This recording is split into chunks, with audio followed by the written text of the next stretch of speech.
नमस्कार. ओमकार वसले यूट्यूब चॅनलमध्ये आपले सर्वांचे सहर्ष स्वागत. आज आपण पाहणार आहोत हरतालिका व्रताचे नियम. आणि जर तुम्ही पहिल्यांदाच व्रत करत असाल तर जाणून घ्या. हरतालिका म्हणून म्हणता हरतालिकेचे व्रत सोपे नसते. पहिल्यांदा जर तुम्ही करत असाल तर त्याचे नियम जाणून घ्या. हिंदू धर्मामध्ये अनेक प्रकारच्या व्रत वैकल्यांचा समावेश आहे.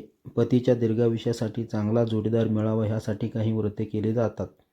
त्यापैकी एक असलेले व्रत म्हणजे हरतालिका व्रत होय.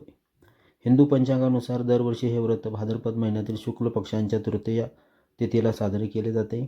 यंदा हे व्रत 6 सप्टेंबरला शुक्रवारी साजरे केले जाईल. धार्मिक कथेनुसार देवी पार्वतीने भगवान शंकर हेच पती मिळावेत ह्यासाठी हे हरतालिका व्रत केले जाते व केले होते त्यांनी. त्यामुळे त्यांना इच्छित वर प्राप्त झाला होता. जन्मोजन्मी अखंड सौभाग्य प्राप्त व्हावे आणि मनासारखा जोडीदार मिळावा ह्यासाठी कुमारिका आणि सुवासिनी आजही हे व्रत मनापासून करतात. हरतालिका व्रत करताना काही नियमांचे पालन तुम्हाला करावे लागते. यंदा जर तुम्ही हे हरतालिका व्रत पहिल्यांदाच करत असाल तर त्यासाठीचे काही नियम आज आम्ही तुम्हाला सांगत आहोत. आणि ते कोणते आहेत ते नियम चला तर जाणून घेऊया. पहिले नियम आहे, हरतालिकेचे व्रत हे भाद्रपद महिन्यातील शुक्ल पक्षांच्या तृतीय तिथीला करावे. हे व्रत सुवासिनीने आणि कुमारिकांनी करावे. शास्त्रानुसार हरतालिकाचे व्रत एकदा करायला सुरू केल्यानंतर ते आजन्म पाळावे. ते मध्ये सोडून देऊ नये.